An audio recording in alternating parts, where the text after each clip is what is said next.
Mirroring for connection. Mirroring is one of the most subtle yet powerful body language techniques for building rapport and deepening connection. It involves unconsciously or deliberately mimicking another person's gestures, posture, facial expressions, tone, or even speech patterns.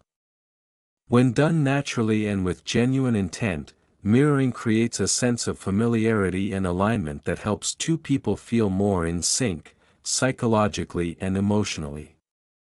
At the heart of mirroring is a simple principle: people tend to like those who are like them. When someone sees their own body language reflected back, it generates a sense of comfort and validation. This is not because they consciously notice the mimicry, but because the interaction feels more fluid and affirming. The brain interprets this subtle similarity as a signal of empathy and shared understanding, fostering a feeling of trust. For example, if a person leans forward while speaking, lightly mirroring that posture, after a short pause, can signal interest and attentiveness. If they use hand gestures while explaining a point, gently adopting a similar rhythm can reinforce mutual engagement. Even matching their speaking pace or energy level can help make the interaction feel more harmonious. Importantly, effective mirroring is not about imitation or manipulation, it's about attunement. It must be subtle, respectful, and adaptive to the flow of the interaction. This technique is often used instinctively in close relationships or friendships, where people naturally begin to mirror each other over time. However, it can also be consciously employed in professional or unfamiliar social settings to accelerate the sense of connection.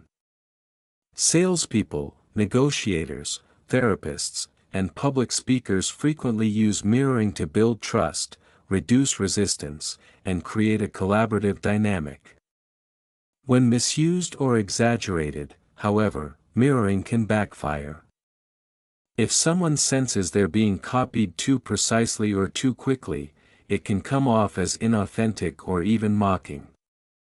The key lies in observation and pacing. Mirroring should always feel organic, not strategic.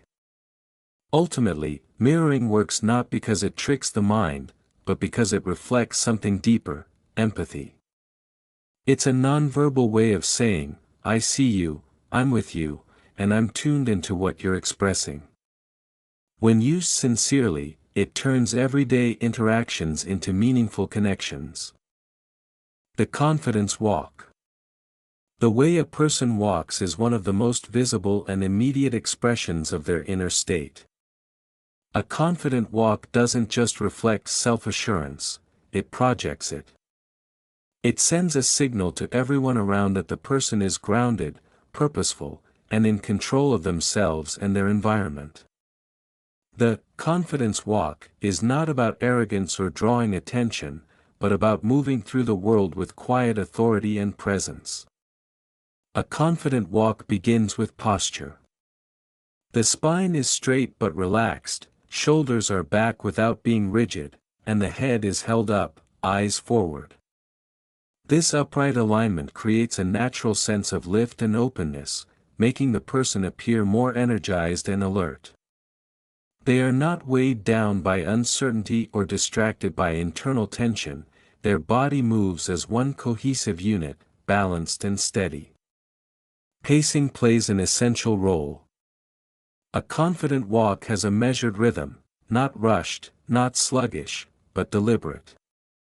Each step is placed with intention, suggesting that the person knows where they're going and has no need to hurry to prove it.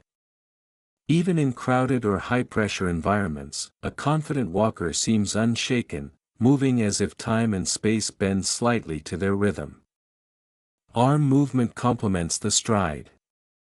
The arms swing naturally at the sides, with a loose but coordinated motion. Clenched fists, excessive stiffness, or overly exaggerated arm swings can disrupt the signal. In a confident walk, the entire body moves in harmony, exuding effortlessness. There's no hiding, no hunching, fidgeting, or shrinking into oneself.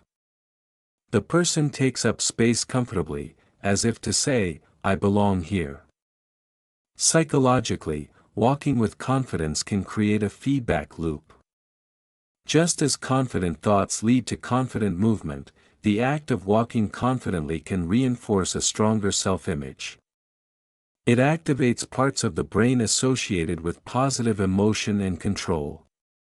This is why many athletes, performers, or leaders walk into their state of readiness, using movement to summon the mindset they need. The confidence walk also influences how others respond. People who walk with poise are often perceived as more competent, charismatic, and trustworthy. In social or professional settings, first impressions form quickly, and posture in motion speaks louder than any introduction. In the end, the confidence walk is not about performance, it's about alignment. When your body, breath, and focus move together with purpose, you're not just walking, you're owning your presence. And that presence is often felt before a word is even spoken.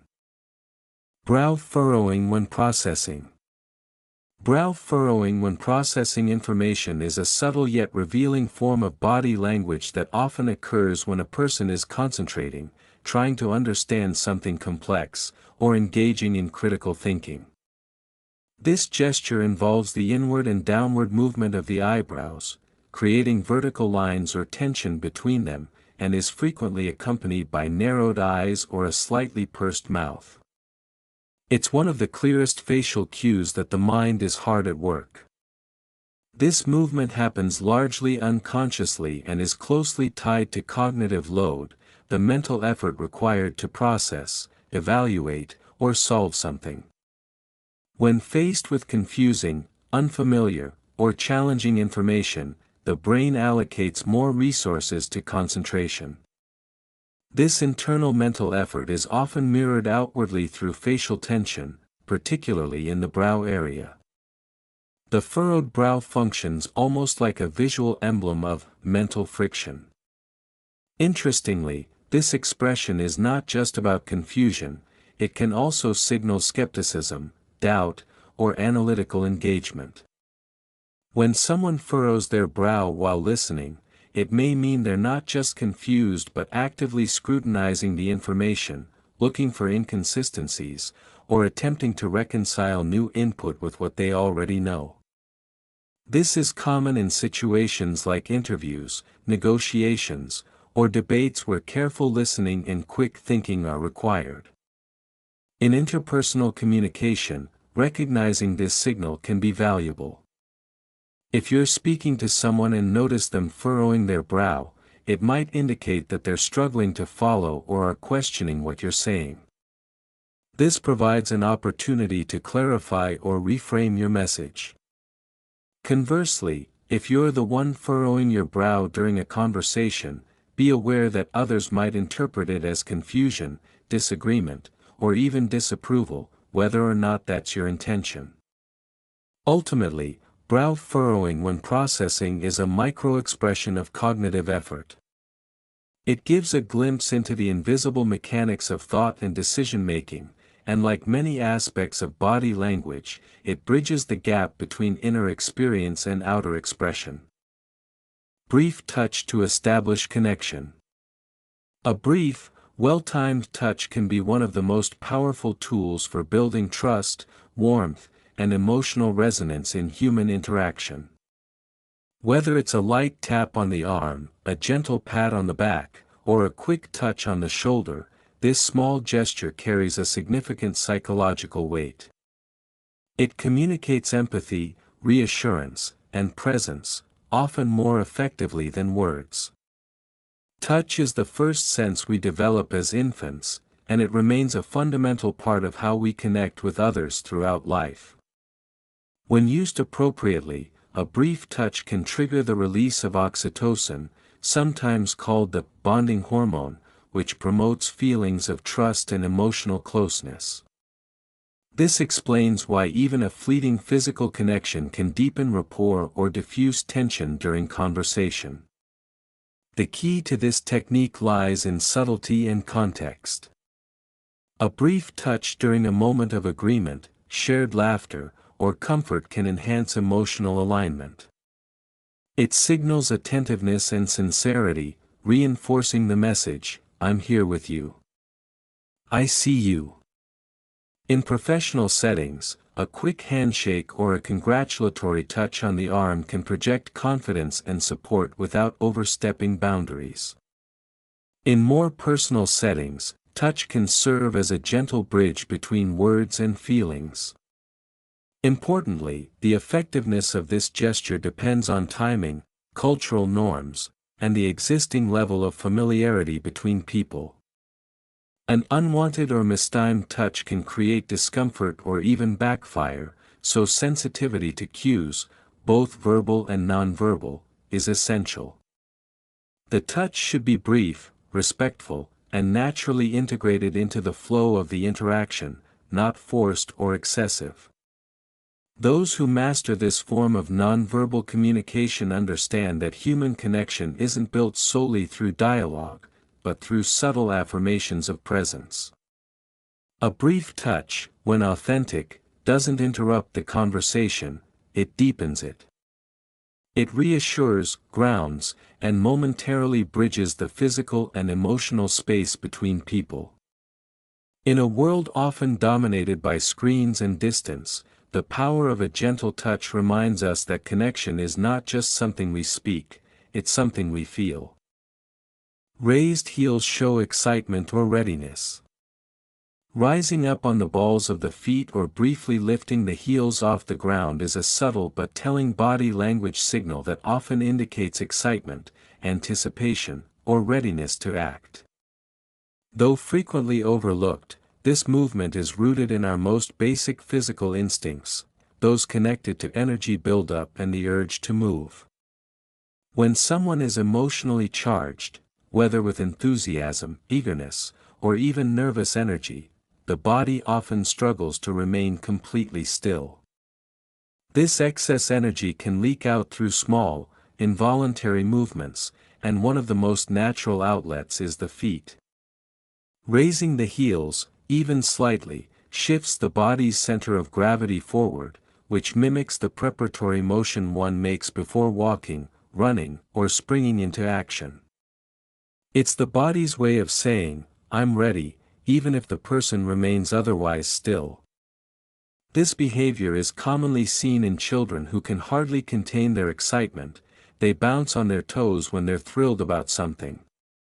But adults, too, display this cue in more subtle ways. A person waiting for good news might rise onto their toes unconsciously when they sense it's about to arrive. Someone deeply engaged in conversation may lift their heels as they get more animated. In moments of flirtation, anticipation, or performance, this movement can convey lively energy or a desire to move closer or take the next step. Raised heels can also indicate psychological readiness, such as mental preparedness for action or confrontation. A salesperson about to enter a pitch, an athlete waiting for a signal, or a speaker anticipating their turn might all show this subtle shift, as if their body is priming itself for motion. However, context is critical. If heel lifting is repetitive or combined with fidgeting, it may also suggest nervousness or impatience. In contrast, when it's occasional and accompanied by alert posture and engaged expression, it typically signals healthy enthusiasm or focused anticipation. In sum, raised heels reveal the body's struggle to stay grounded when emotions are pulling it forward. Whether driven by joy, curiosity, or readiness, it's a spontaneous sign that someone is not just passively present, but primed for what comes next. Rubbing the neck as a soothing gesture. Rubbing the neck is one of the most telling self-soothing gestures in the language of body movement. Often unconscious, this action typically appears during moments of stress, discomfort, uncertainty, or emotional vulnerability. Whether it's a person massaging the back of their neck with their hand, gently rubbing the side beneath the ear, or briefly touching the nape, the gesture is a nonverbal attempt to ease inner tension, both physical and emotional. The neck is a sensitive and vulnerable part of the body. It houses major nerves, arteries, and muscle groups that react strongly to stress.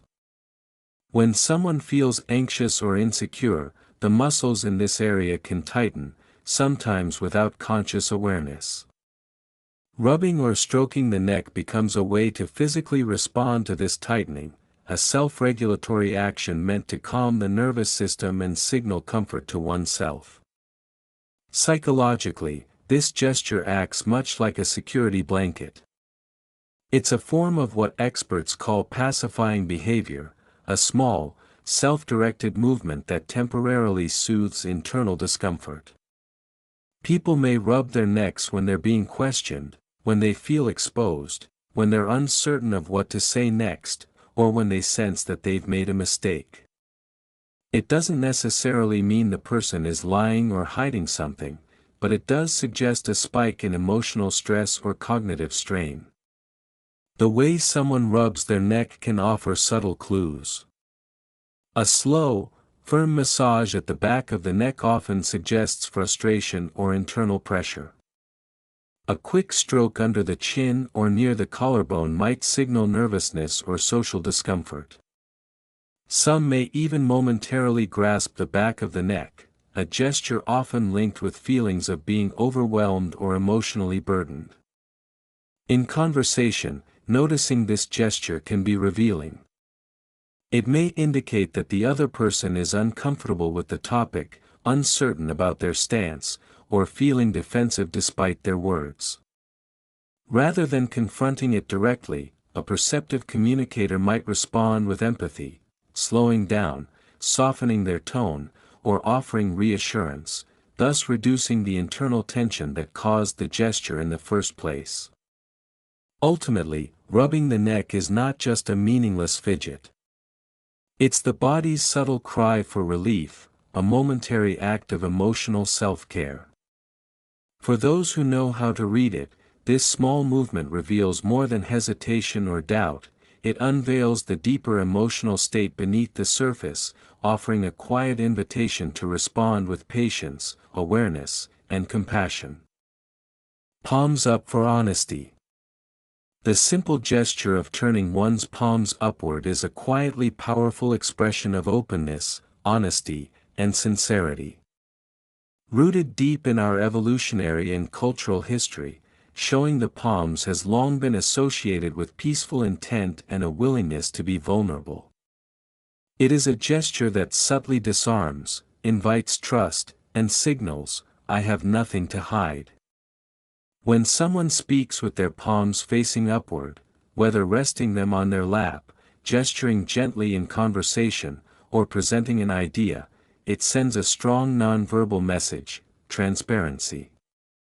This open-handed position reveals the soft, unprotected side of the body, signaling that the person is not a threat.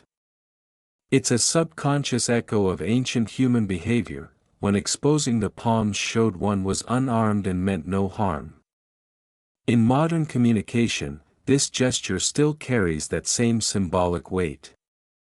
Speakers who use palms-up gestures are generally perceived as more honest, approachable, and trustworthy. It softens the message, making it feel collaborative rather than confrontational. Politicians, educators, therapists, and effective leaders often use this body language instinctively when they want to gain credibility or create emotional connection. Psychologically, showing the palms can also have an internal effect. Just as body language can reflect inner states, it can also influence them. A person who deliberately opens their posture and displays their palms may begin to feel more open, confident, and grounded. It becomes a loop of trust between the self and others. Conversely, hiding the palms, by placing hands in pockets, crossing arms, or turning them downward, can signal defensiveness, control, or reluctance. While not always negative, some downward gestures suggest authority, they tend to create emotional distance or come across as guarded, especially when openness is expected. Importantly, the palms-up gesture must feel natural and contextually appropriate. Overuse or exaggerated movements can feel performative or manipulative. But when used sincerely, especially in moments that call for vulnerability, reassurance, or invitation, it strengthens the emotional clarity of the message. In essence, turning your palms upward is more than a physical movement, it is a quiet offering. It says, "I'm being real with you." And in a world where words are often doubted, that kind of silent honesty can be powerfully persuasive. Hair touching as a nervous habit. Hair touching as a nervous habit is a common and often unconscious body language signal that typically reflects anxiety, self-soothing, or insecurity. This behavior can take many forms: twirling a strand of hair, running fingers through it, brushing it behind the ear repeatedly, or even lightly tugging at the roots. While it may appear casual or benign, it often reveals an internal emotional state that is less composed than the individual might wish to appear. At its core, hair touching is a form of displacement behavior, a psychological response where a person redirects their nervous energy into a repetitive or soothing physical action. When someone feels stressed, uncomfortable, or unsure, they may lack an appropriate outlet for those emotions. Touching the hair then becomes a subtle and socially acceptable way to manage that internal tension. It provides a small, tactile form of reassurance, a way to ground oneself in the moment without drawing overt attention. This behavior is particularly common in social settings where self-presentation matters, such as interviews, dates, or public speaking situations. In such contexts, the person may feel judged, scrutinized, or exposed, and the instinct to touch the hair may reflect a desire to self-regulate or to mask inner vulnerability. For some, it also serves as a subconscious grooming gesture, an attempt to appear more attractive or in control, especially when accompanied by glancing around nervously or avoiding sustained eye contact. Gender and social conditioning also play a role. Women are more frequently observed engaging in hair-related gestures, in part because longer hair gives more opportunity for such actions and because society tends to tolerate or even expect this kind of fidgeting from them more than from men. However, the underlying emotional signal, nervousness or discomfort, is the same regardless of gender. When interpreting hair-touching behavior, context is crucial. If someone touches their hair occasionally during conversation, it may simply be a habitual movement or a sign of adjusting for comfort. But if the behavior becomes frequent or compulsive, especially when paired with other anxiety signals like lip biting, foot tapping, or darting eyes, it likely indicates deeper nervousness or emotional agitation. In short, hair touching as a nervous habit is not just a random act. It is a subtle window into the person's emotional state, revealing a need for comfort, control, or composure in moments when they feel internally unsettled. The pause and look. The pause and look is a deceptively simple yet psychologically potent body language technique that enhances presence, influence, and communication clarity. At its core, this gesture involves pausing just before or after delivering a key point, and holding eye contact with the other person or audience. It's a moment of deliberate stillness that speaks volumes, even in silence. When used effectively, the pause serves to create anticipation. It gives weight to what's about to be said, signaling that the speaker is thoughtful and intentional. The added element of a steady look, especially direct but non-aggressive eye contact, invites engagement, heightens attention, and subtly commands respect. The brain, wired to notice changes in rhythm and silence, instinctively tunes in when a speaker pauses. Coupled with the look, it creates a tension that draws the listener closer. This technique is frequently used by great orators, leaders, and negotiators. A pause before a statement builds suspense, making the message feel more deliberate and powerful. A pause after a statement allows the message to sink in, giving it emotional and intellectual weight. The look, meanwhile, reinforces the personal nature of the communication. It conveys confidence, presence, and sometimes even challenge, depending on the context. Psychologically, the pause and look communicates self-assurance. It shows that the speaker is comfortable with silence, unafraid of being watched, and confident enough not to rush. In contrast, people who are nervous or uncertain often fill space with unnecessary words, fidgeting, or avoiding eye contact. A pause, especially one accompanied by a calm and intentional gaze, sends the opposite signal: I'm in control. I know this matters. And I know you're listening. There's also an interpersonal dimension. The look isn't about domination, it's about connection. When used with warmth and presence, it can make a listener feel seen and acknowledged. In a one-on-one conversation, it reinforces sincerity and invites honest dialogue. In a group setting, it can make each individual feel personally addressed, even in a crowd. However, like any powerful tool, the pause and look must be used judiciously. Overuse can create discomfort or seem theatrical. But in the right moments, when delivering a key idea, asking a meaningful question, or allowing space for reaction, it can turn a simple interaction into a moment of lasting impact. It's a reminder that sometimes, silence and stillness speak the loudest. Eyeglasses removal equals mental pause. The act of removing eyeglasses during a conversation may seem like a minor, almost incidental movement, but it often carries deeper psychological significance. More than a physical adjustment, it frequently serves as a mental pause, a moment of internal recalibration where the individual is processing information, shifting emotional gears, or preparing to make a considered point. When someone takes off their glasses, especially in the midst of dialogue or decision-making, it can signal that their attention is moving inward. It's a transitional gesture, a break from the external flow of the conversation to reorient their thoughts. This may occur in moments of contemplation, disagreement, emotional impact, or cognitive overload. Much like pausing speech or leaning back in a chair, removing eyeglasses is a subtle way of creating space to think. This gesture also functions as a form of nonverbal punctuation.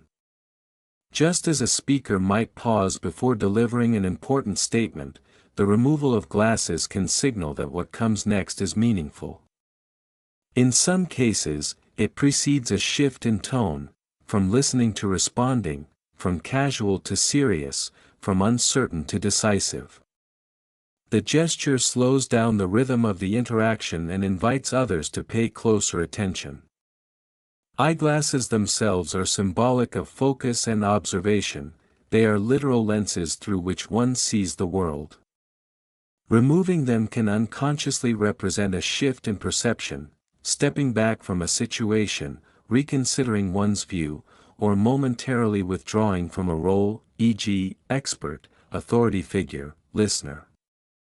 It's not uncommon for people to remove their glasses when they feel emotional, challenged, or exhausted, as if breaking the visual link to the external world helps them process what's happening internally. The nature of the movement matters. A slow, deliberate removal paired with a long silence might suggest deep thought or emotional restraint.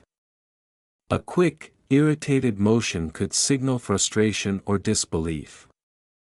In contrast, someone who polishes their lenses while thinking is often signaling not just pause, but an effort to clarify, both literally and metaphorically.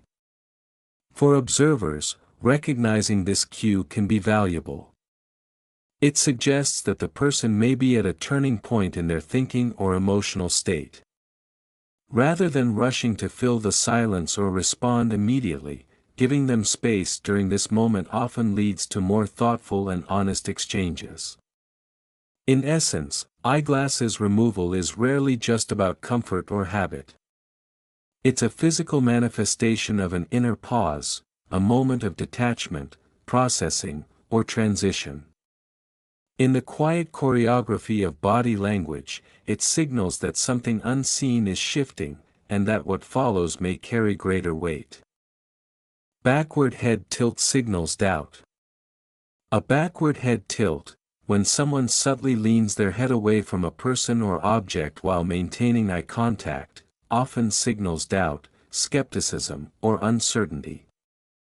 This movement is a nonverbal cue that reflects psychological distancing. The body instinctively leans back when it perceives something as potentially untrustworthy, confusing, or off-putting. In conversation, it's a way of mentally stepping back without physically removing oneself from the interaction. This gesture is typically involuntary and subtle, but it speaks volumes. When someone tilts their head backward, they may also raise their eyebrows, squint slightly, or tighten their lips, further amplifying the impression that they're questioning what's being said or done. It's not outright rejection, but rather a visible moment of pause where the mind seems to say, "Hold on, something doesn't feel quite right." The backward head tilt often accompanies moments of critical evaluation. For example, if a listener hears a claim that strikes them as exaggerated or implausible, the instinctive response might be to pull the head slightly back as if to create more space between themselves and the idea. This reaction can occur in both personal and professional settings, during sales pitches, political debates, interviews, or even casual storytelling. It's also a protective cue. Leaning the head back exposes less of the throat and core, a subtle, primal form of self-defense. This is why it can also surface during moments of suspicion or wariness, especially when trust has not yet been established in a conversation. Being aware of this signal allows for better communication. If you notice someone tilt their head back while you're speaking, it may be a sign to pause, clarify, or address unspoken concerns. Conversely, if you find yourself doing it, you might ask whether you're feeling unsure or disengaged, and what's triggering that instinct. In essence, the backward head tilt is the body's way of creating cognitive and emotional space. It signals that the person is not fully convinced, and they may be evaluating whether to lean in, or pull away entirely. Feet reveal true intentions. While most people focus on facial expressions or hand gestures when reading body language, the feet often tell a more honest story. Unlike the face, which we learn to consciously control, the positioning and direction of the feet tend to be unconscious, making them one of the most reliable indicators of true feelings, intentions, and comfort levels. The phrase, "the feet reveal the truth," exists for a reason.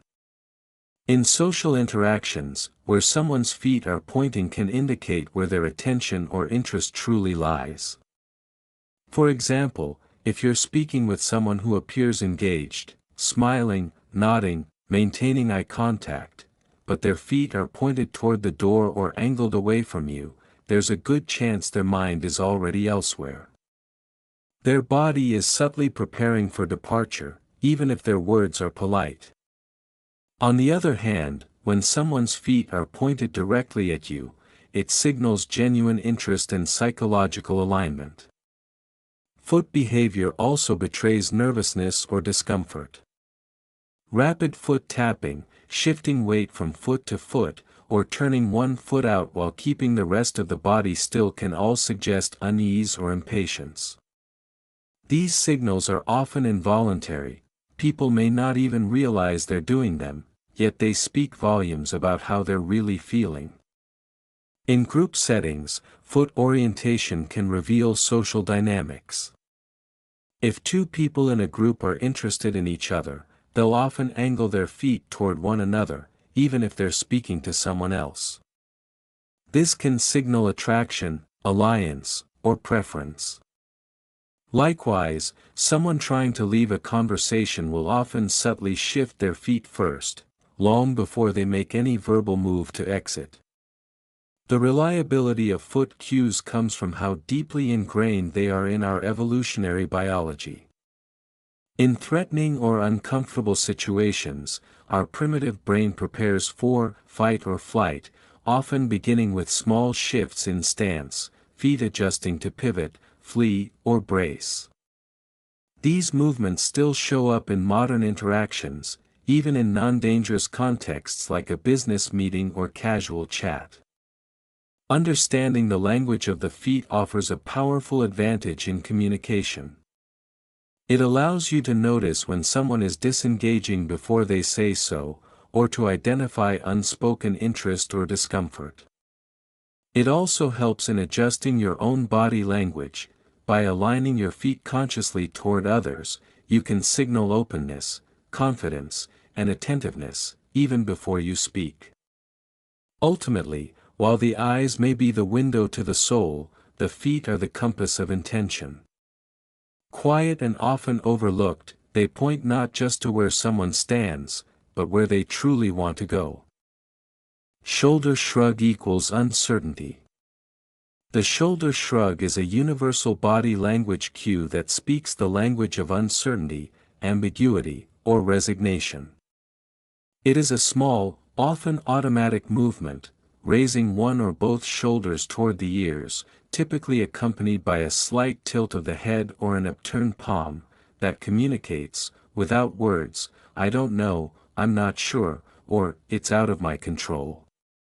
In its purest form, it is the body's way of expressing a lack of conviction, clarity, or confidence in what is being said or experienced.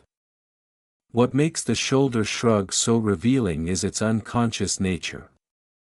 People do it even when their words express certainty, making it a reliable signal of incongruity between verbal and nonverbal communication.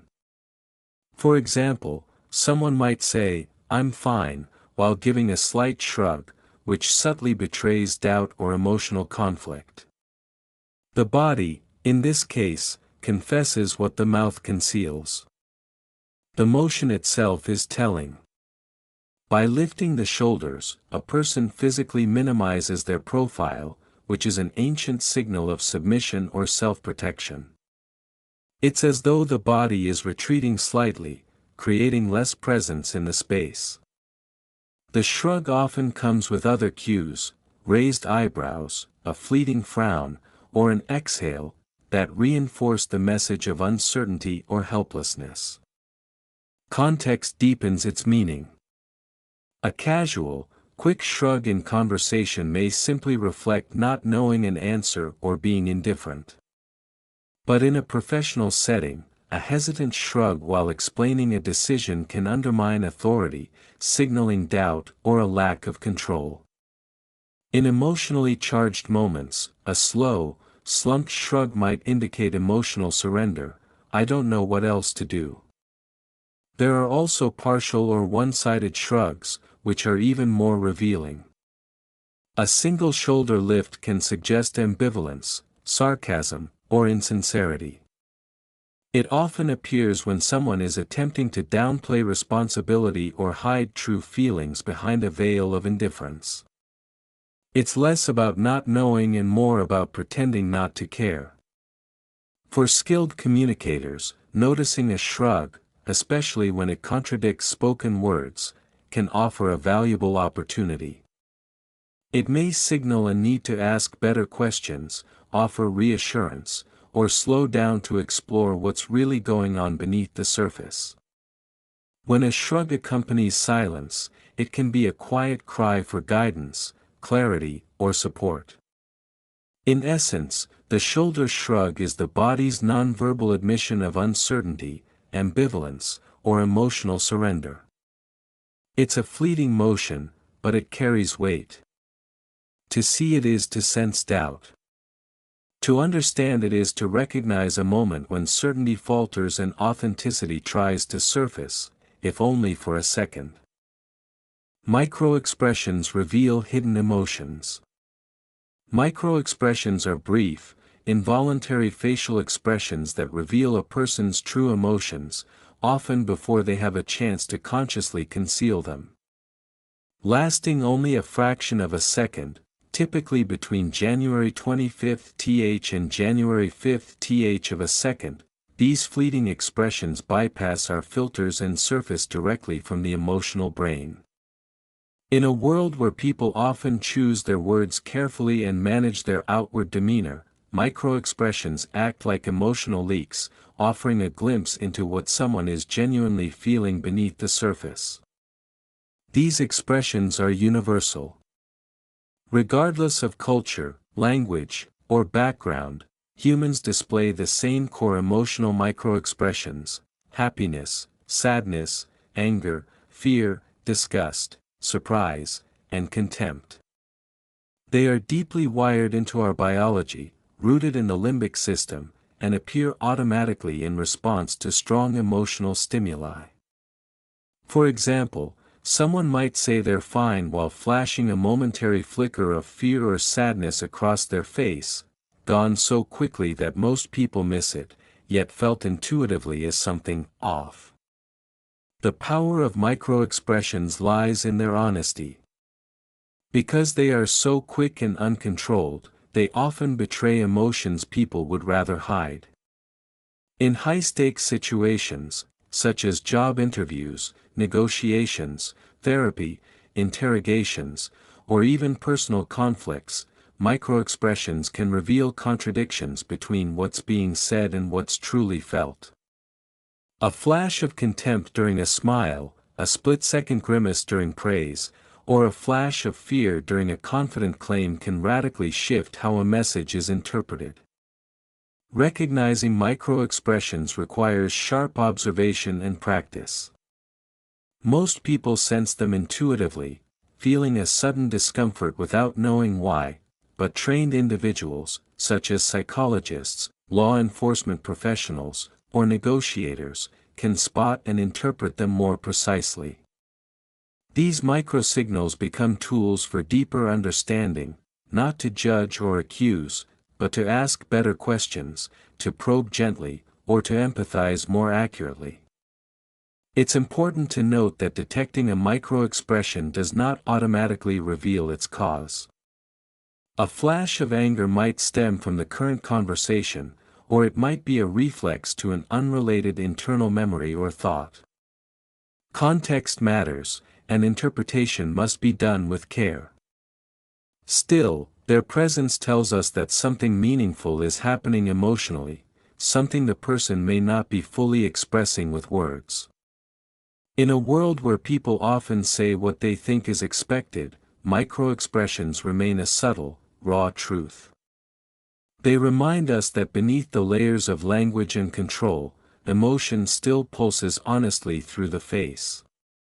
To recognize them is to listen not just with the ears, but with the eyes, and to engage more deeply with what others truly feel, not just what they choose to say. Leaning in versus leaning back. The subtle act of leaning, either in or back, can dramatically alter the emotional tone and psychological message of an interaction. These small shifts in posture speak volumes about engagement, interest, comfort, and power, often revealing more than the words being spoken. Understanding the difference between leaning in and leaning back allows one to navigate conversations with greater awareness and influence. Leaning in is a gesture of attentiveness and connection. When someone leans slightly forward during a conversation, it signals interest, curiosity, and emotional presence. It's a nonverbal way of saying, "I'm here with you. I'm listening." This movement closes physical and psychological distance, drawing the speaker and listener into a shared space. In intimate or emotionally charged conversations, leaning in can make the other person feel seen and understood. It's also a sign of engagement. A person who leans in is often perceived as warm, supportive, and invested. It creates a sense of immediacy, suggesting that what's happening right now is important and deserves full attention.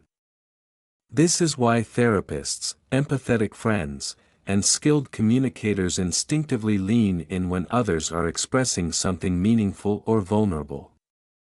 On the other hand, leaning back tends to create space. When done calmly and with openness, it can signal confidence, composure, and reflective thought. It says, "I'm comfortable. I'm thinking. I'm in control." This kind of leaning back is often seen in leaders, negotiators, or individuals in positions of authority. It projects ease without disengagement. It's a posture that allows one to observe and absorb before acting or speaking. However, leaning back can also suggest disinterest, detachment, or defensiveness, especially if paired with crossed arms, lack of eye contact, or turned shoulders. In such cases, it becomes a withdrawal gesture, a subtle pulling away from emotional or intellectual involvement. The difference lies in intention and context. Is the person leaning back because they are confident and relaxed, or because they want to avoid or resist engagement? The key is in the balance. Skilled communicators adjust their posture fluidly, leaning in when connection is needed, and leaning back when space or thoughtfulness is appropriate. They read the moment, sense the energy, and match their movement to the message they want to convey. In essence, leaning in and leaning back are not just physical motions, they are emotional cues. One invites closeness, the other offers perspective. Together, they form a silent dance of presence and poise, shaping how we are perceived and how others feel in our presence. Pausing movement to command attention. In a world filled with constant motion and noise, stillness stands out. Pausing your movement, whether during a speech, a conversation, or a presentation, is a powerful and often underestimated body language tool for commanding attention. When used deliberately, stillness doesn't suggest hesitation or uncertainty, it radiates control, confidence, and presence. It creates a moment of focus, pulling attention toward you like a quiet center of gravity. Most people are in constant motion when they speak, gesturing too much, pacing nervously, fidgeting with their hands or shifting their weight. This can unintentionally dilute their message, sending signals of anxiety or distraction. In contrast, when someone suddenly pauses their body, becoming still at the right moment, it creates an immediate contrast that draws the eye and sharpens attention. The silence of the body amplifies the weight of the words. This technique is particularly effective when paired with key points. Imagine a speaker who walks purposefully as they build up to an idea, and then stops completely, shoulders square, eyes steady, hands still, as they deliver the central message. That pause becomes a spotlight. The listener unconsciously registers the shift, and the message lands with greater impact. Pausing movement also signals self-assurance. It shows that the person is comfortable enough to hold space without needing to fill it. They're not scrambling to impress or rushing to be heard. They're in control of their body, their words, and the room. This kind of presence commands respect, not through force, but through restraint. The technique also serves a practical psychological function. It gives the audience a chance to catch up. In communication, especially when emotions or complex ideas are involved, people need a moment to absorb what was said. A pause in movement creates that breath of space. It allows the message to settle, rather than being drowned out by continuous motion or noise. Stillness does not mean stiffness. The body remains relaxed, open, and intentional. It's about knowing when not to move, and using that stillness as punctuation, a form of nonverbal emphasis.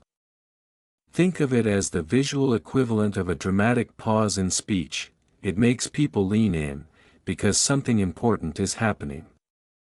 In essence, pausing movement to command attention is a gesture of control without aggression, strength without noise. It says, "This moment matters. Watch. Listen." And in that moment of stillness, your presence speaks even before your voice does. Steepling fingers to show authority. One of the most quietly commanding gestures in the repertoire of confident body language is the act of steepling the fingers. This gesture involves bringing the fingertips of both hands together to form a shape similar to a church steeple, while keeping the palms separated. It's a posture that communicates calm self-assurance, intellectual control, and unspoken authority without any trace of aggression or arrogance. What makes steepling so effective is its stillness. Unlike gestures that involve waving hands or dominating space, steepling is refined and composed. It implies that the person has no need to fidget, defend themselves, or over-explain. Instead, it signals that they are in control of their thoughts, their emotions, and the situation at hand. This is why you often see this gesture used by leaders, negotiators, and experts when they are speaking thoughtfully or listening attentively. Psychologically, steepling exudes a quiet confidence. It suggests that the person feels secure enough to express ideas without fear of being challenged. The gesture also directs attention to the hands, which are symbolic in communication. When hands are visible and composed, it enhances perceived credibility. Steepling shows that a person is not only engaged, but also measured and deliberate, someone whose words are worth listening to. Interestingly, steepling is one of the few gestures that doesn't need to be exaggerated to be effective. Whether the hands are held high near the chest in a more expressive context or lower near the waist during a serious conversation, the effect remains the same: composed power. It works especially well in moments where one is explaining something complex, answering difficult questions, or waiting for others to respond. However, like all body language, steepling must match the moment. If used too frequently, or in situations that call for warmth and empathy rather than authority, it can come across as aloof or overly calculated. The gesture is most effective when balanced with open expressions, nods, and engagement cues that show both confidence and connection. In essence, steepling fingers is the body's way of underlining intellectual credibility. It says, without a word, "I know what I'm talking about." Used wisely, it can turn an ordinary speaker into a commanding presence. Subtle jaw clenching. Subtle jaw clenching is a small, easily overlooked gesture, yet it often reveals a great deal about a person's internal emotional state. When someone tightens their jaw, often without realizing it, they are usually responding to stress, frustration, anger, or an attempt to maintain control in a situation that is mentally or emotionally taxing. Unlike dramatic expressions of emotion, this gesture is restrained and compressed, making it a silent but telling signal of tension simmering beneath the surface. The jaw is one of the body's primary muscular gateways for expressing restraint. When a person clenches their jaw, they are quite literally holding something back, whether it's words, feelings, or physical impulses. It's the body's way of containing emotion, of tightening the edges so nothing leaks out. This is why jaw clenching so often appears in moments of suppressed disagreement, irritation, or anxiety. A person may be smiling, nodding, or appearing composed on the outside, while their jaw tells a different story entirely. This tension is often most visible along the sides of the face, tightened muscles near the jawline, a slight bulge where the masseter muscle flexes, or a faint grinding motion as the teeth press together. In some cases, the lips may also press into a thin line, reinforcing the sense of internal restraint. The longer the clenching continues, the more it signals unresolved emotion, something the individual is enduring rather than expressing. Subtle jaw clenching can occur in various contexts: during heated discussions where someone doesn't feel safe to speak freely, in high-stress environments like job interviews or negotiations, or when someone is trying to mask vulnerability or fatigue. It may also appear when a person is mentally preparing to confront something difficult, steeling themselves, as it were. For those who know how to read it, this gesture serves as a quiet red flag. It invites a more empathetic and measured approach. If noticed in a conversation, it may be helpful to slow the pace, create space for open expression, or check in gently to diffuse the pressure that's building beneath the surface. Interestingly, jaw clenching can also reflect internal conflict, when a person feels torn between what they want to say or do and what they feel they should say or do. This conflict manifests in the body before it emerges in language. In short, subtle jaw clenching is the physical echo of emotional restraint. It is the body's quiet protest against pressure, unspoken, often unnoticed, but deeply revealing. To witness it is to glimpse the emotion behind the mask, the tension behind the calm. And to respond with sensitivity is to offer relief where it is most needed, in the space between silence and expression. The power of an open stance. Body language often speaks more loudly than words, and few gestures convey as much unspoken confidence, presence, and trustworthiness as an open stance. When a person stands with their feet shoulder-width apart, shoulders relaxed, arms uncrossed, and their torso facing others directly, they project a sense of calm authority and genuine engagement. This is what's known as an open stance, a posture that physically mirrors psychological openness. At its core, an open stance signals that someone is not guarded.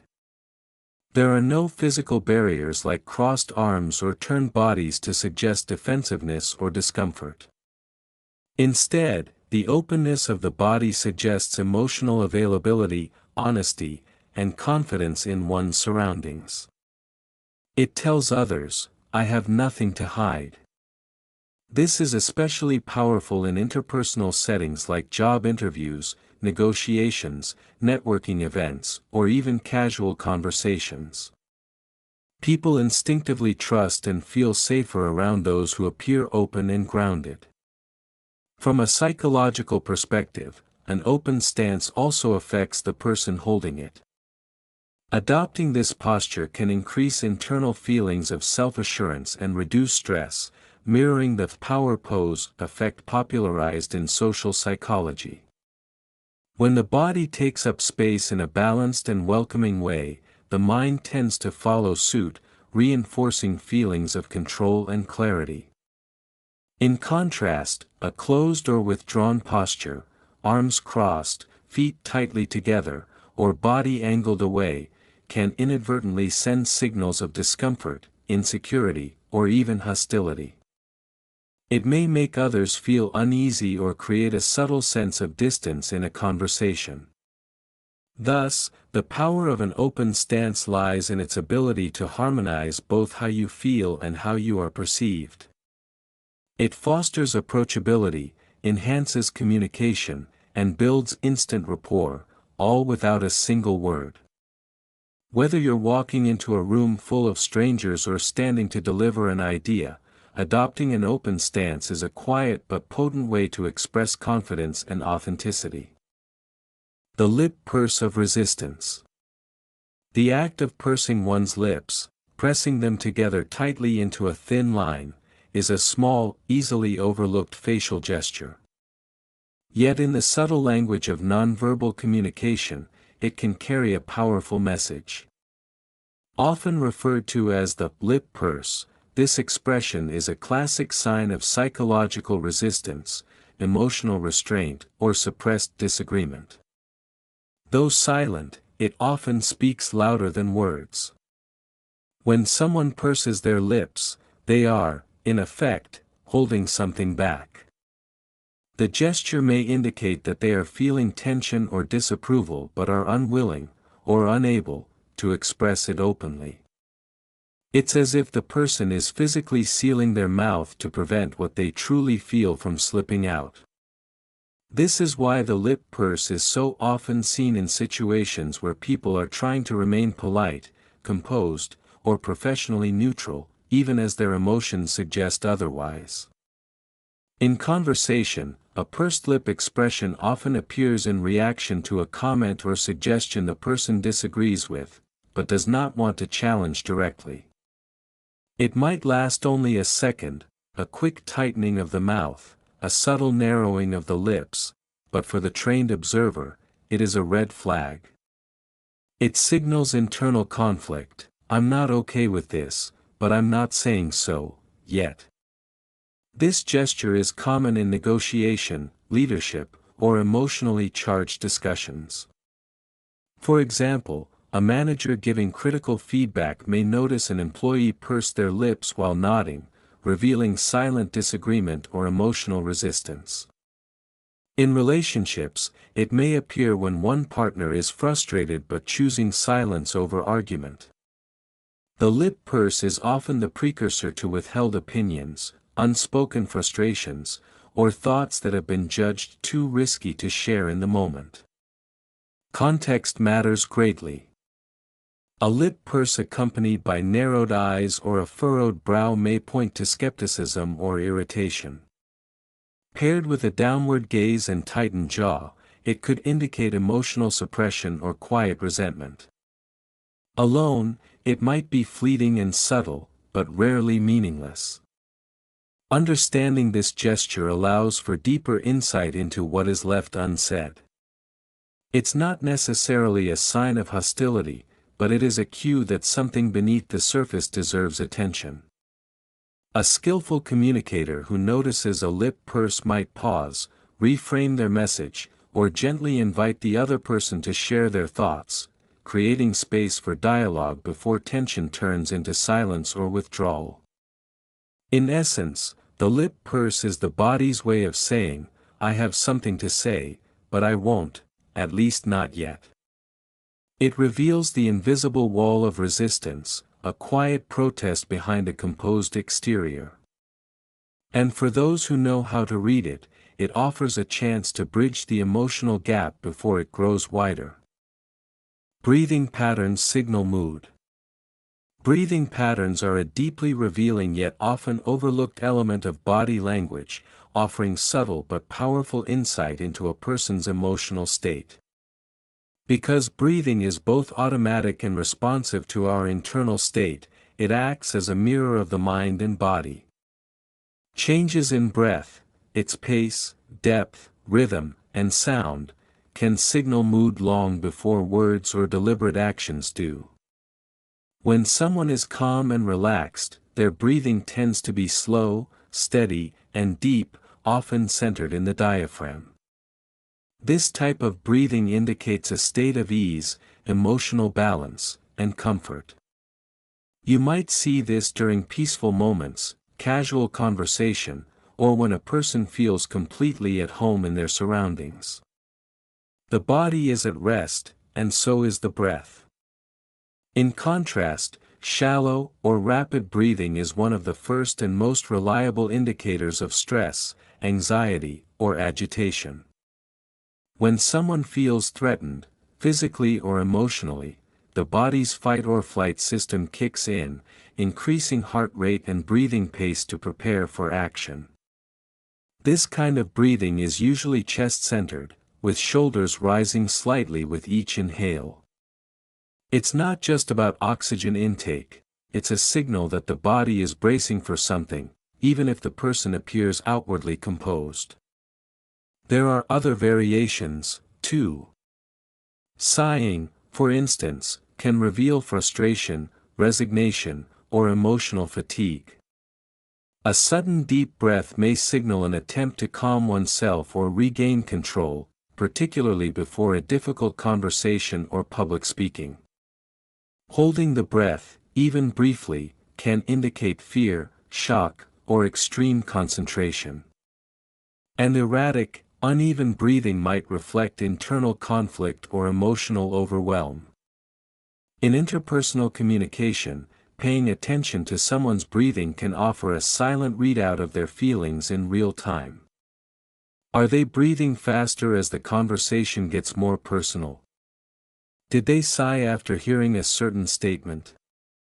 Are their breaths deep and slow, indicating they feel safe with you? These cues often say more than words ever could. Conversely, being aware of your own breathing not only helps you regulate your emotions but also influences how others perceive you. A calm, controlled breath communicates composure and confidence, whereas erratic breathing can betray nervousness or tension. Ultimately, breathing is the most primal, continuous signal of mood we have, one that flows beneath the surface of every conversation, silently shaping how we feel and how we're perceived. It's not just a biological function, it's an emotional language of its own. Breaking eye contact strategically. Eye contact is one of the most powerful nonverbal tools in communication. It conveys confidence, attention, honesty, and emotional connection. But just as important as maintaining eye contact is knowing when and how to break it. Done strategically, breaking eye contact can shift the tone of a conversation, relieve tension, signal a transition, or even strengthen trust. People often assume that constant eye contact is ideal, but in reality, unbroken gaze can feel unnatural or even intimidating. Human connection isn't just about looking, it's about rhythm.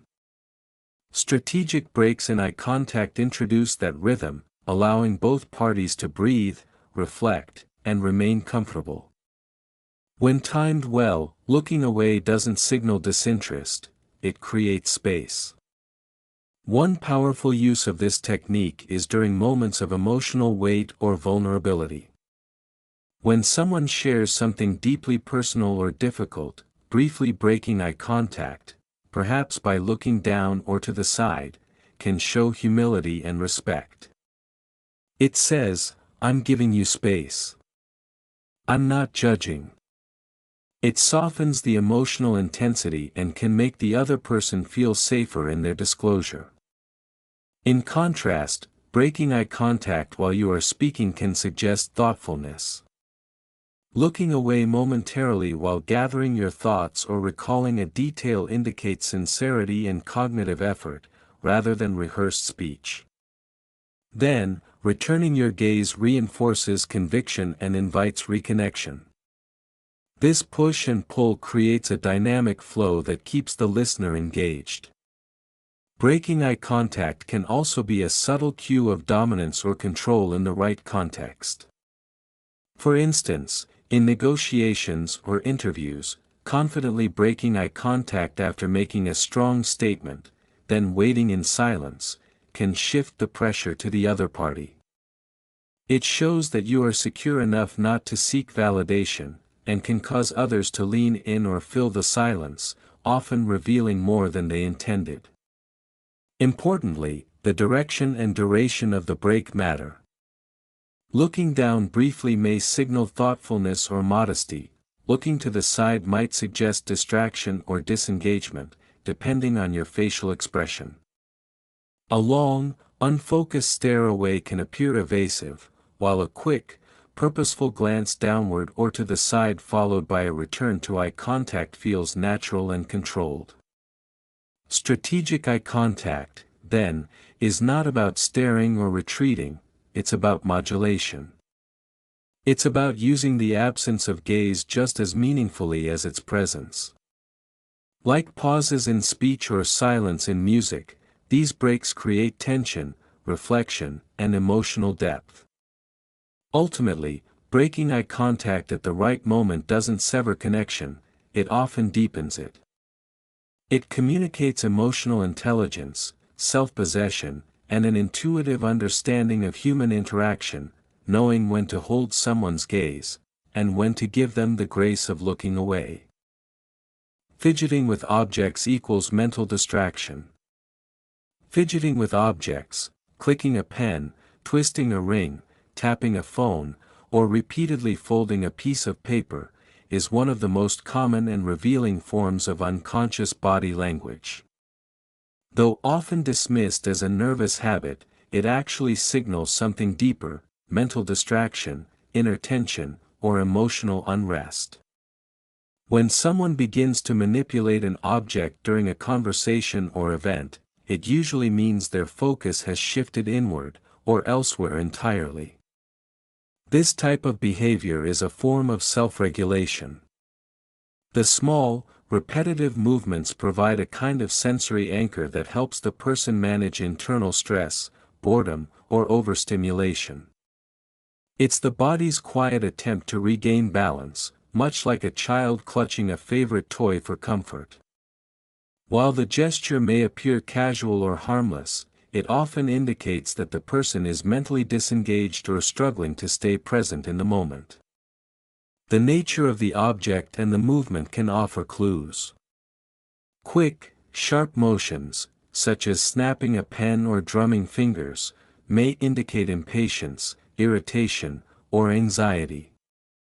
Slower, more rhythmic behaviors, like gently rolling a coin or running fingers along a necklace, suggest a need for soothing or quiet focus.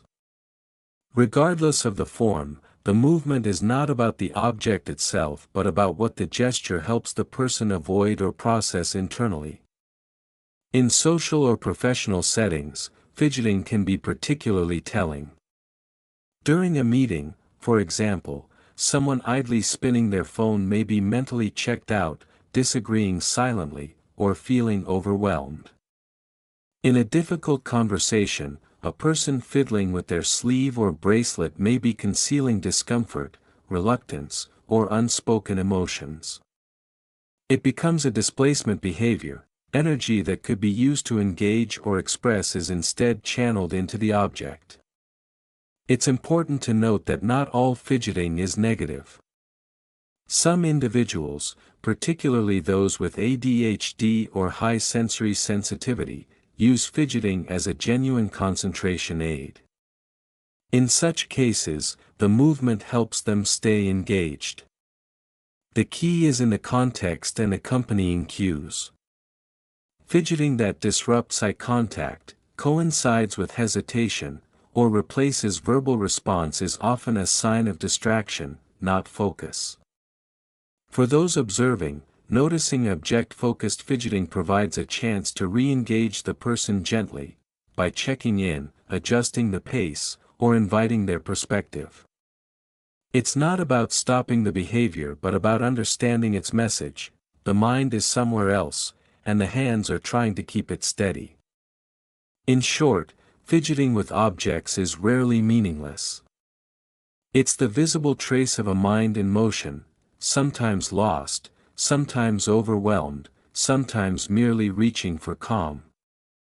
To recognize it is to listen with the eyes, and to understand that attention, like emotion, often reveals itself not in what we say, but in what our hands silently do. Pointing with objects equals aggression. When someone points using an object, like a pen, phone, notebook, or even eyeglasses, it can unconsciously come across as aggressive, dominant, or confrontational. Unlike an open-handed gesture, which signals collaboration and transparency, pointing with an object creates a physical and psychological barrier. It subtly weaponizes the object, turning it into an extension of the person's authority or frustration. This kind of gesture often appears during moments of stress, disagreement, or impatience. For instance, a manager tapping or jabbing a pen toward an employee while emphasizing a point may not realize that the gesture feels like a reprimand rather than constructive input. Even if words are polite, the body language betrays underlying tension. The effect is often amplified by proximity. The closer the object comes to the other person's space, the more it invades their personal boundaries. People on the receiving end may not be consciously aware of why they feel uncomfortable, but they often interpret it as a mild threat or a sign of disrespect. In contrast, keeping your gestures open, relaxed, and object-free creates a more welcoming atmosphere. It signals confidence without intimidation, allowing for more open communication and mutual respect. Understanding the impact of these subtle cues can help you project authority with empathy rather than force. Barrier creation shows defensiveness. Barrier creation in body language is a powerful, often subconscious signal that reveals a person's sense of defensiveness, discomfort, or desire to protect themselves, either emotionally or physically. This behavior involves placing an object, a body part, or even the entire body between oneself and another person or situation perceived as threatening, intrusive, or emotionally challenging. Barriers can take many forms. Someone might cross their arms tightly across their chest, hold a bag or notebook in front of their torso, place a coffee cup directly between themselves and the other person, or even angle their body away slightly while maintaining conversation. These are not arbitrary movements, they serve a psychological function. At a fundamental level, barriers create a sense of separation and safety. When we feel vulnerable or exposed, we instinctively seek to shield our core, especially the chest and stomach, which are biologically sensitive areas. This defensive mechanism is often seen in tense conversations, job interviews, confrontations, or moments of emotional vulnerability. A person may lean back and cross their arms during criticism, or clasp an object tightly to their chest when discussing a sensitive topic. While the barrier offers the individual a temporary sense of control, it also sends a social signal: I'm not entirely open to this moment. Importantly, barrier creation can be subtle. It's not always dramatic or hostile, it may simply reflect caution, hesitation, or a lack of psychological safety. Even a small gesture, like holding a drink with both hands in front of the body, can act as a soft barrier when someone feels uncertain or overwhelmed. From a social perspective, recognizing barrier behavior in others allows for greater empathy and situational awareness. It may indicate that someone is not ready to fully engage or needs reassurance. Responding with warmth, openness, or physical mirroring, without barriers, can help reduce their defensiveness over time. Likewise, becoming aware of our own barrier habits can reveal when we're closing off or avoiding something, giving us the chance to pause, reflect, and realign our intentions.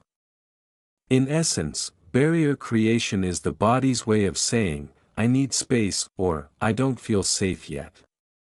It's a protective instinct that reflects inner caution, and while it can sometimes be a necessary shield, it often invites deeper questions about trust, openness, and emotional readiness. Shoulder direction as a hidden signal. Among the many silent cues the body gives off during social interaction, the direction in which a person's shoulders are pointed is one of the most quietly revealing, and often overlooked.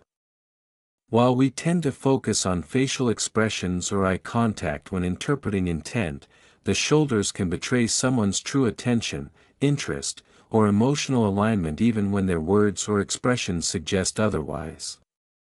Shoulder direction is, in many ways, a person's nonverbal compass, silently indicating where their attention wants to go. When someone is genuinely engaged or interested, their shoulders tend to be squarely aligned with the person or object of their focus. This full-body orientation is a sign of psychological investment. It means the person isn't just listening with their ears, but with their entire posture. The torso and shoulders are pointed toward the source of connection, creating a kind of invisible line of sincerity. It says, "I'm here, and I'm with you."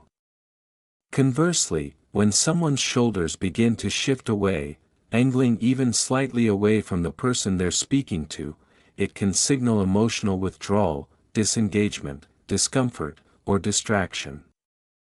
The person may still maintain eye contact or nod politely, but their body is subtly preparing to exit the interaction. In group settings, this shift often reveals shifting alliances or priorities. For example, if someone starts orienting their shoulders toward another person in the room while still speaking to you, it may indicate that their interest has moved on.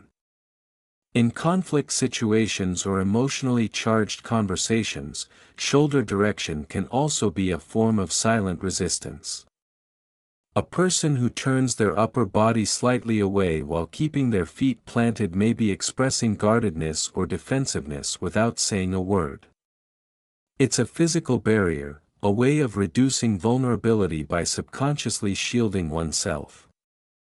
Interestingly, people are often unaware they're doing this. Because shoulder direction is less conscious than facial expression or verbal tone, it tends to be a more honest indicator of where a person truly wants to be, or where they no longer want to stay.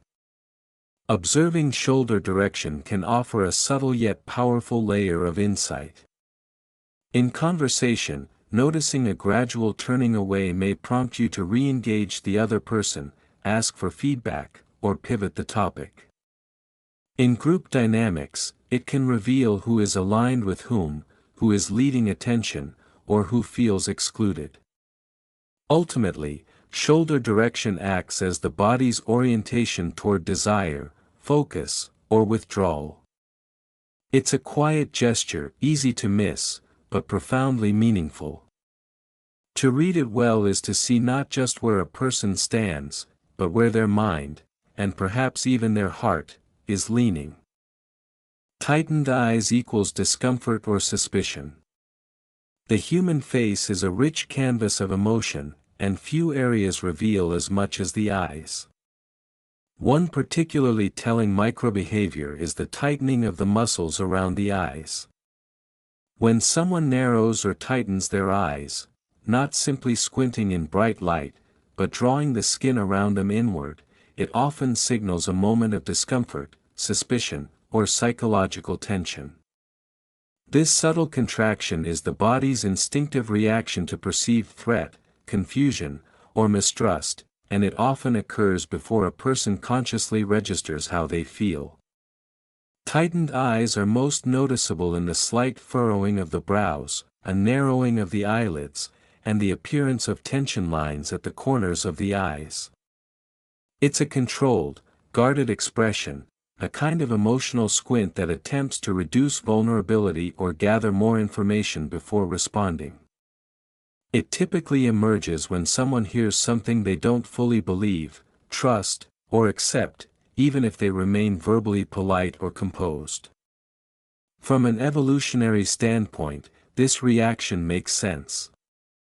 In situations of uncertainty or potential danger, animals narrow their eyes to sharpen focus, block out distractions, and more carefully assess their environment. Humans do the same. When we tighten our eyes, we're filtering input, scrutinizing what we're seeing or hearing, and trying to determine whether it's safe or credible. It's a sign that the mind is shifting into an evaluative, and often defensive, mode. Discomfort, too, is closely linked to this gesture. Emotional unease, whether caused by anxiety, guilt, or an awkward topic, often manifests in the eye region. When someone is forced to listen to something they'd rather not hear, or when they feel psychologically cornered, their eyes may tighten reflexively as they brace internally for what's coming. This tension may be accompanied by a pursed mouth, a slight head tilt, or a stillness in posture, all of which reinforce the signal of guardedness. In interpersonal communication, recognizing this cue is vital. If someone's eyes tighten while you speak, it may be a sign that your message has triggered skepticism, discomfort, or hidden disagreement. Rather than ignoring it, a skilled communicator might pause, clarify, or soften their approach. That moment of tension is often a gateway to deeper truth. Something is not sitting right, and the eyes are speaking it before the mouth does. It's important to note that tightened eyes don't always mean hostility. Sometimes they reflect concentration or uncertainty rather than suspicion. The context, facial expression, and body posture all matter in interpretation. But when seen during emotional or sensitive moments, this small tightening is often the first visible sign that someone is internally stepping back, raising their guard, or preparing to question what's in front of them. In essence, tightened eyes are the body's quiet defense mechanism, a blinkless shield behind which the mind gathers caution. They are the visible edge of discomfort or doubt, reminding us that not all resistance is spoken aloud. To notice them is to catch a glimpse of the unspoken struggle for trust and understanding. Adjusting clothes equals desire to impress. When someone begins to adjust their clothing, straightening a collar, smoothing down a sleeve, tugging at a hem, or brushing invisible lint from their shirt, it often reveals more than just a concern for neatness. In the unspoken realm of body language, these small grooming gestures typically signal a desire to make a good impression. They are often unconscious attempts to appear more confident, attractive, competent, or socially aligned in the eyes of others. This behavior is especially telling in moments of heightened self-awareness, before speaking in public, entering a room, meeting someone important, or when in the presence of someone they want to impress, whether romantically, socially, or professionally. In such moments, the person becomes acutely aware of how they are perceived, and adjusting their clothing becomes a physical way to manage that perception. Psychologically, it stems from the instinct to present oneself well to the group. Humans are social creatures hardwired to seek approval and avoid rejection. By refining their appearance, even subtly, people send a message: I care how I'm seen. I want to be accepted, or admired. This is why these gestures often occur without thought. They are driven by internal motivations long before they become deliberate actions. Interestingly, adjusting clothes is rarely about the clothes themselves. Someone might straighten their tie or reposition their jacket even if everything is already in place. The act is less about fixing and more about preparing to be noticed, judged, or evaluated. It's a form of self-presentation that communicates both anticipation and vulnerability. The context in which this gesture appears can offer additional insight. In romantic situations, a person might adjust their clothing more frequently when their interest is piqued, signaling attraction and a wish to look desirable. In job interviews or professional settings, it can indicate the desire to appear polished and competent. In either case, it's not about vanity, it's about signaling readiness to be seen in a favorable light. When reading this cue, timing matters. A quick shirt tug just before speaking or stepping into the spotlight suggests performance anxiety or self-consciousness. Repeated adjustments throughout an interaction may indicate a lingering lack of confidence or heightened desire to impress. Paired with other cues, like upright posture, eye contact, or nervous fidgeting, it paints a clearer emotional picture. Ultimately, adjusting clothes is a gesture of social sensitivity. It reveals someone striving to align their outer image with an inner hope, to belong, to be liked, to make a mark. It's a small motion, but within it lies a universally human impulse, to be seen, and to be seen well. The leg clamp when seated. The leg clamp is a seated body language gesture where a person tightly presses their legs together, either by crossing them tightly at the knees or ankles, or by keeping both feet flat on the ground with the legs rigidly drawn inward. Often subtle and instinctive, this posture is a strong nonverbal cue that reveals psychological states such as tension, self-restraint, defensiveness, or emotional discomfort. Unlike relaxed seating postures, which suggest ease and openness, the leg clamp creates a closed and guarded configuration. It's as though the lower body is bracing itself, physically containing emotion, vulnerability, or a desire to withdraw. The person may not consciously intend to hide something, but their body speaks on their behalf. I'm holding something in. I'm protecting myself. This gesture frequently occurs in stressful or uncertain environments, during job interviews, serious conversations, therapy sessions, or moments of social discomfort. The clamping of the legs acts as a self-protective barrier, akin to crossing one's arms over the chest.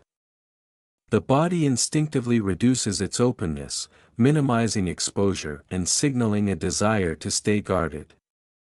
Often, the leg clamp appears alongside other tension cues: clenched hands, a stiff posture, lowered shoulders, or pursed lips, forming a composite picture of emotional restraint. The tighter the clamp, the more psychological pressure the person may be feeling. In some cases, it is a silent effort to maintain composure in the face of internal conflict, fear, or insecurity. Interestingly, the leg clamp can also signify suppressed impulses. In situations where a person feels anger, attraction, embarrassment, or another powerful emotion they don't wish to express, clamping the legs serves as a subconscious grounding mechanism. It's the body's way of saying, stay in control. Don't let it show. The gesture anchors the person physically as they attempt to regulate themselves emotionally. The context, as always, matters greatly. A person may naturally sit this way out of habit, or due to cultural norms around posture. But when the gesture appears suddenly, or in contrast to the rest of the body's language, it usually marks a shift in emotional state. For example, someone who was sitting comfortably might clamp their legs when a sensitive topic arises, indicating discomfort even if their words remain neutral. For those skilled in reading body language, the leg clamp offers a quiet yet telling insight.